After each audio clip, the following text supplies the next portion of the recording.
स्वागत है आपका आज के हमारे नए क्लास में। और आज फिर से हम क्लास 12 के स्टूडेंट्स के लिए केमिस्ट्री में बहुत ज़्यादा इंपॉर्टेंट टॉपिक लेकर आए हैं, MCQs, जो एग्जाम में आते ही आते हैं और जितने भी आपको हम पिछले क्लास में करा चुके हैं काफ़ी ज़्यादा इंपॉर्टेंट थे और आज क्लास में जो कराएंगे ये तो और भी ज़्यादा इंपॉर्टेंट है। तो चलिए आज क्लास को स्टार्ट करते हैं। और अगर अभी तक हमारे चैनल को आपने सब्सक्राइब नहीं किया है तो सब्सक्राइब कर लीजिए। तो चलिए स्टार्ट करते हैं आज की क्लास को। सबसे पहला यहाँ पर ऑब्जेक्टिव ये लिखा है कि निम्न सभी जलीय विलयनों की सांद्रता कैसी है, समान है, उच्चतम क्वथनांक वाले विलयन को चुनिए। तो ये देखिए हमने आपको एक ट्रिक बताई थी पिछले क्लासेस में, जब उसमें जैसे अगर आपसे पूछा जा रहा है परासरण दाब किसका अधिक है, या क्वथनांक में उन्नयन किसका सबसे ज़्यादा है, या वाष्प दाब में अवनमन किसका सबसे ज़्यादा है, या यहाँ पर देखिए वही शब्द आया है उच्चतम क्वथनांक का मतलब क्वथनांक किसका सबसे ज़्यादा है। तो इस टाइप के क्वेश्चन बहुत ज़्यादा आसान होते हैं। किस तरीके से आप सोचेंगे, देखिए पहला दे रखा है ऑप्शन इसमें पोटेशियम सल्फेट। तो आपको पहली बात इसका फॉर्मूला पता होना चाहिए। तो क्या होता है K2SO4, ये होता है पोटेशियम सल्फेट। पोटेशियम क्लोराइड की बात करें तो होता है KCl। उसके बाद पोटेशियम सल्फेट की बात करें, यहाँ पर ये गलत छपा हुआ है, गलत मिस्टेक हो गई है, ये देखिए 2 बार हो गया। यहाँ पर आप सही कर लें, पोटेशियम सल्फेट की जगह पोटेशियम फास्फेट कर लें, ठीक है। तो दोनों ऑप्शन सेम नहीं होंगे, ठीक है। तो ये ऑप्शन यानी सी वाला क्या हो जाएगा, पोटेशियम सल्फेट, पोटेशियम फास्फेट। और पोटेशियम फास्फेट का फॉर्मूला क्या होता है K3PO4। उसके बाद यूरिया तो टूटती ही नहीं है, लेकिन फिलहाल इसका फॉर्मूला होता है NH2CONH2, ठीक है। यानी जो चीज़ टूटेगी ही नहीं तो उसका हम अणुभार, इसका हम क्वथनांक कैसे निकालेंगे। तो यानी यूरिया तो इसका किसी कीमत पे आंसर होगा ही नहीं। जैसे कि ग्लूकोज है, फ्रक्टोज है, ये टूटते ही नहीं है, तो ये तो इनके आंसर हो ही नहीं सकते हैं। अब इन तीनों में से आपको सोचना है, कैसे सोचेंगे बता चुके हैं। ये देखिए K के ऊपर 1 प्लस होता है, 2 K दे रखे हैं तो कितने यहाँ पर प्लस होंगे, 2 प्लस होते हैं। SO4 के ऊपर होता है 2 माइनस, ठीक है, यानी कि यहाँ हो गया डबल पॉजिटिव और डबल निगेटिव। उसके बाद KCl के साथ चलते हैं। K के ऊपर कितना पॉजिटिव होता है, 1, Cl के ऊपर 1 निगेटिव होता है, यानी यहाँ पर भी 1 पॉजिटिव 1 निगेटिव हो गया है। उसके बाद देखिए यहाँ पर K3PO4 दे रखा है। तो K3 का मतलब क्या है, K के ऊपर कितना चार्ज होता है, 1 प्लस होता है, 3 दे रखे तो यहाँ पर हो गया है 3 प्लस। PO4 के ऊपर भी 3 माइनस होता है, यानी कि 3 निगेटिव चार्ज इस पर होता है। यानी कि अगर आप देखें तो सबसे बड़ा इसमें से कौन सा है, देखिए यहाँ पर 2 पॉजिटिव 2 निगेटिव है, यहाँ पर सिंगल पॉजिटिव सिंगल निगेटिव है, यहाँ पर ट्रिपल पॉजिटिव और ट्रिपल निगेटिव है। इसका मतलब सबसे ज़्यादा जो उच्चतम क्वथनांक होगा वो इसी का होगा। यानी कि कुल मिलाकर आपको क्या देखना है, जिसका सबसे ज़्यादा अंक वहाँ पर चार्जेस ज़्यादा आ रहे हो, जैसे कि पॉजिटिव चार्ज है, निगेटिव चार्ज है, जिसका सबसे ज़्यादा होगा वही उसका करेक्ट ऑप्शन होगा। यानी कि इसका करेक्ट ऑप्शन क्या होगा, इसको आप सही कर लें, सल्फेट की जगह फास्फेट। तो इसका करेक्ट ऑप्शन क्या हो जाएगा, पोटेशियम फास्फेट। उसके बाद देखिए अगला है, यदि प्रथम कोटि की अभिक्रिया A गिब्स उत्पाद के लिए अर्ध आयु काल का मान 200 सेकेंड है तो अभिक्रिया का वेग स्थिरांक आपको बताना है। यानी कि ये आपको खुद करना है, हम आपको बता देंगे और आप इसका आंसर हमको कमेंट में करके बताएंगे कि क्या इसका आंसर होगा। देखिए ये दे रखा है 200 सेकेंड अर्ध आयु काल। अर्ध आयु को लिखते हैं हम T½ से, ठीक है, यानी T 1/2 करके लिखते हैं, इसको T½ बोलते हैं। तो ये हो जाएगा T½ का मान कितना दे रखा है, 200 सेकेंड। आप इसको नोट कर सकते हैं।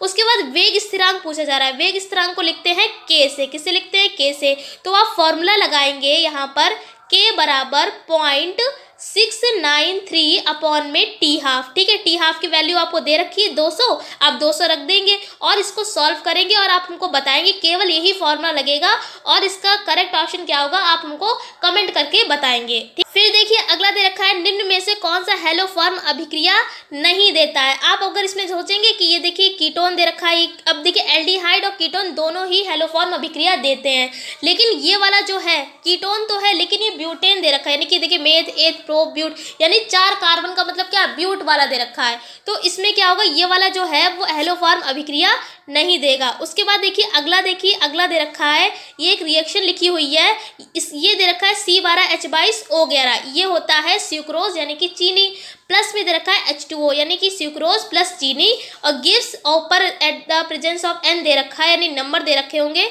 और ये बना है फ्रक्टोज और ग्लूकोज बना है, इसकी आपको कोटि बतानी है। तो इसकी भी हम डिटेल में वीडियो बना चुके हैं, प्रथम कोटि, द्वितीय कोटि, तृतीय कोटि, शून्य कोटि, चारों ही कोटि के बारे में आपको बता चुके हैं। और ये आपको याद रखना पड़ेगा कि कौन सी रिएक्शन किस कोटि की है। तो ये जो रिएक्शन है ये है हमारी प्रथम कोटि की, तो इसका करेक्ट ऑप्शन क्या हो जाएगा, 1। ठीक है, उसके बाद अगला देखिए, यहाँ पर कुछ स्वर्ण संख्या दे रखी है और ये देखिए पहली है 2.5, यानी ए के लिए कितनी दे रखी है 2.5, सॉरी यहाँ पर ए के लिए दे रखी है 1, बी के लिए दे रखी है 2.5 और सी के लिए दे रखी है 20। ये क्या दे रखी है, स्वर्ण संख्या। आपको बताना है कि इन कोलाइडी विलयनों की रक्षा शक्ति का अनुपालन कोटि होगी, यानी आपको बताना होगा कि कौन सा क्रम यहाँ पर सही है। तो इसका करेक्ट ऑप्शन होगा बी। ये दे रखा है इस तरीके से ए ग्रेटर देन बी और ग्रेटर देन सी, ये दे रखा है, इसका यही करेक्ट ऑप्शन होगा। उसके बाद देखिए अगला है, ये दे रखा है C6H5CONH2, इसका नाम है बेंजेमाइड। क्या नाम है इसका, बेंजेमाइड। और यानी कि CONH2 जहाँ पर भी ग्रुप लगा होता है उसमें एमाइड बोलते हैं हम। ठीक है, और इसकी जब रिएक्शन कराएंगे आप P2O5 से, तो जो उत्पाद बनेगा, जो भी प्रोडक्ट होगा वो आपको बताना है। तो अगर आपने ये रिएक्शन पढ़ी होगी तभी आप इसका टिक कर सकते हैं। तो इसका करेक्ट ऑप्शन है, जब ये क्रिया करते हैं तो ये बनाता है C6H5CH2NH2। ठीक है, यही इसका करेक्ट ऑप्शन होगा। उसके बाद देखिए अगला है, फ्रैंकिल और शॉटकी दोनों ही दोष कौन सा यौगिक प्रदर्शित करता है। ये भी क्वेश्चन याद ही करने वाला है क्योंकि प्रैक्टिकल तौर पे ये चीज़ें कराई जाती हैं। यहाँ पर हम इसको थ्योरी वाइज नहीं बता सकते हैं, तो आपको ये याद रखना पड़ेगा कि कौन सा ऐसा यौगिक है जो फ्रैंकिल और शॉटकी दोनों दोष प्रदर्शित करता है। तो इसका करेक्ट ऑप्शन है AgBr। उसके बाद देखिए राउल्ट का नियम किससे संबंधित है, तो ये वाष्प दाब के अवनमन इसमें होता है, क्योंकि राउल्ट का नियम क्या होता है, वाष्प दाब का जो आपेक्षिक अवनमन होता है वो मोल प्रभाज के बराबर होता है, यही राउल्ट का नियम होता है। तो इनमें से किस से संबंधित है, तो वाष्प दाब से, यही इसका करेक्ट ऑप्शन है। उसके बाद देखिए अगला दे रखा है, शून्य कोटि की अभिक्रिया के लिए वेग स्थिरांक का मात्रक तो होता है मोल प्रति लीटर सेकेंड, यानी इनवर्स लगा है तो आप इसको, जैसे नीचे की चीज़ ऊपर आती है तो इनवर्स में हो जाती है, तो वही लिखा है mole litre inverse second inverse, यानी इसका बी ऑप्शन सही है। आपको जो हमने चैनल पर अवेलेबल है, शून्य कोटि, प्रथम कोटि, द्वितीय कोटि, तृतीय कोटि, ये सभी अवेलेबल है, आप चाहे तो देख सकते हैं। वहाँ पर डिटेल में हमने आपको बताया है कि इसकी परिभाषा, उदाहरण और मात्रक भी आप चाहे तो देख सकते हैं। उसके बाद देखिए एसिटिक अम्ल किसके किण्वन से बनता है, तो ये भी अगर आपने एसिटिक अम्ल वाला कंपाउंड पढ़ा होगा तो वहाँ पर आपने पढ़ा होगा। फिलहाल इसका करेक्ट ऑप्शन है एथेनॉल, यानी कि एथिल अल्कोहल के किण्वन से एसिटिक अम्ल जो है वो बनता है। उसके बाद देखिए दे रखा है CH3 का होल ऑफ 3 और बाहर लिखा हुआ है N सिंगल बॉन्ड लगाकर, ये क्या है, प्राथमिक अमीन है, द्वितीयक अमीन है, तृतीयक है, या इनमें से कोई नहीं है।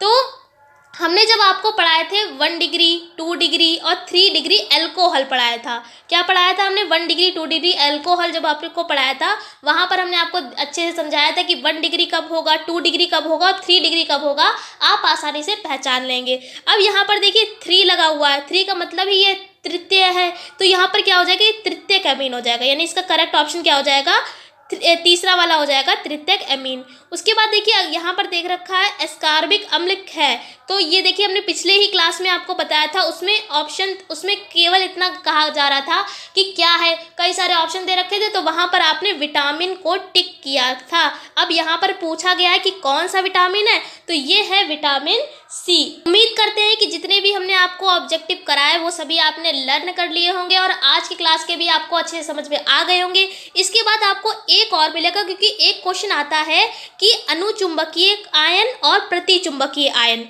पूछा जाता है, कई बार क्वेश्चन आता है और 4 ऑप्शन दे रखे होते हैं, बताना होता है कि कौन सा अनुचुंबकीय है, या पूछा जा सकता है कि कौन सा अनुचुंबकीय नहीं है। तो इस टाइप का एक क्वेश्चन आता ही आता है एग्जाम में है, तो उसकी भी आपको अच्छे से समझा दें कि किस तरीके से आप इसको सॉल्व करेंगे। बस आपको ये वाला एक और ऑब्जेक्टिव बचा हुआ है और फिलहाल और इतने आपको पढ़ने ही है, अदरवाइज आप और भी पढ़ना चाहते हैं तो आपके पास मॉडल पेपर होगा, और अगर मॉडल पेपर नहीं भी है तो केमिस्ट्री का जो मॉडल पेपर है वो भी हमारे चैनल पर अवेलेबल है, उसकी PDF डिस्क्रिप्शन में दे दी गई है, आप चाहें तो वहां से डाउनलोड कर सकते हैं। फिलहाल आज क्लास में इतना ही रखते हैं, हम आपसे फिर मिलते हैं एक ऐसी क्लास के साथ, तब तक के लिए जय हिंद, जय भारत।